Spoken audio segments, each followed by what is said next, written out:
Hello everyone, welcome back to dean found how. अगर financial accounting week 6 में cash flow statement operating अपनी cash flow या equity समझने में प्रॉब्लम आ रही है तो ये वीडियो आपके लिए है। आज हम सिर्फ कॉन्सेप्ट से नहीं बल्कि असाइनमेंट से अप्रोच और कॉमन मिस्टेक्स भी डिस्कस करेंगे। एंड तो देखोगे तो वीक 6 काफ़ी क्लियर हो जाएगा। तो बिना टाइम वेस्ट किए चलिए शुरू करते हैं। सबसे पहले समझते हैं स्टेटमेंट ऑफ कैश फ्लो। ये स्टेटमेंट बताता है कि बिजनेस के अंदर एक्चुअल कैश कहाँ से आया और कहाँ यूज़ हुआ। इसके तीन मेजर सेक्शंस होते हैं। ऑपरेटिंग एक्टिविटीज़, ये कंपनी की डेली बिजनेस एक्टिविटीज़ होती हैं, जैसे कस्टमर से कैश रिसीव करना, सप्लायर्स को पेमेंट करना, एम्प्लॉयज़ की सैलरी और टैक्सेस पे करना। इन्वेस्टिंग एक्टिविटीज़, यहाँ लॉन्ग टर्म एसेट्स खरीदना या बेचना इंक्लूड होता है, जैसे बिल्डिंग, मशीनरी या इक्विपमेंट परचेज या सेल। फाइनेंसिंग एक्टिविटीज़, ये कंपनी फंडिंग कैसे अरेंज करती है उससे रिलेटेड होती है, जैसे लोन लेना, लोन रीपे करना, शेयर्स यूज इशू करना और डिविडेंड पे करना। एक शॉर्टकट याद रखिए, operating daily business, investing long term assets, financing funding.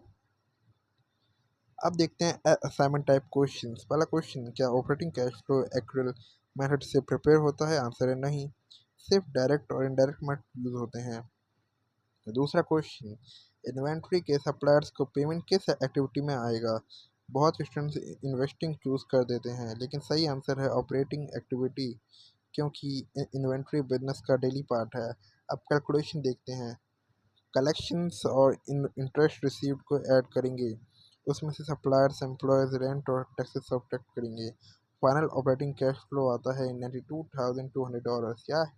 यहाँ याद रखिए, डिविडेंड और बिल्डिंग से ऑपरेटिंग एक्टिविटीज़ का पार्ट नहीं होती। अब बात करते हैं इनडायरेक्ट मेथड की, operating cash flow and adjustment. सब बात करते हैं इनडायरेक्ट मेथड की। इनडायरेक्ट मेथड हमेशा नेट इनकम से स्टार्ट होता है, उसके बाद नॉन कैश एक्सपेंसेस को ऐड बैक किया जाता है। सबसे कॉमन एग्जांपल है डेप्रिसिएशन एक्चुअल कैश आउटफ्लो नहीं होता, ये सिर्फ अकाउंटिंग एक्सपेंस है, इसलिए इसे वापस ऐड किया जाता है। एक और important point, adjusting entries adjusting entries cash transactions नहीं होती, ये सिर्फ रेवेन्यू और एक्सपेंसेस को करेक्ट पीरियड में रिकॉर्ड करती हैं, इसलिए कैश फ्लो स्टेटमेंट पर इनका डायरेक्ट इम्पैक्ट नहीं होता। अब एक और असाइनमेंट क्वेश्चन देखते हैं। Cash flow by adding back non cash expenses को क्या कहते हैं? आंसर है cash flow from operations using indirect method. एक और क्वेश्चन, डेप्रिसिएशन बढ़ने से ऑपरेटिंग कैश फ्लो क्यों इंक्रीज होता है? रीज़न सिंपल है, डेप्रिसिएशन टैक्सेबल इनकम को रिड्यूस करता है, टैक्स कम लगता है। बिजनेस के पास एक्चुअल कैश ज़्यादा बचता है, इसी वजह से ओसीएफ इंक्रीज होता है। नेक्स्ट का कैलकुलेशन में रेवेन्यू, कॉक्स, एडमिनिस्ट्रेटिव एक्सपेंसेस और टैक्सेस यूज़ करके ओसीएफ $21,554 आता है। अब आते हैं बैलेंस शीट कॉन्सेप्ट्स पर। स्टॉक होल्डर्स इक्विटी का फॉर्मूला है beginning equity plus net income minus dividends plus new stock issued.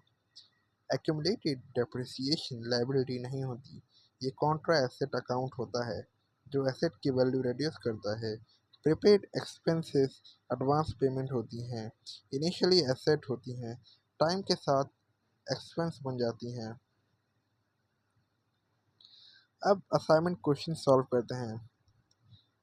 Beginning equity 85,000, net income 10,000, dividend 2,000, new stock 20,000, ending equity $113,000। अगला क्वेश्चन, $6,000 का रेंट 4 मंथ्स के लिए दिया गया, मंथली रेंट हुआ 1,500। मार्च के एंड तक 3 मंथ्स कंप्लीट, एक्सपेंस रिकॉर्ड होगा $4,500। और लास्ट रूल, लायबिलिटी जब इंक्रीज होती है तो क्रेडिट होती है, जैसे नोट्स पेएबल। बस दोस्तों, इसी के साथ वीक 6 कंप्लीट होता है। अगर वीडियो हेल्पफुल लगी हो तो लाइक ज़रूर करिए, चैनल को सब्सक्राइब करिए, क्योंकि हर वीक की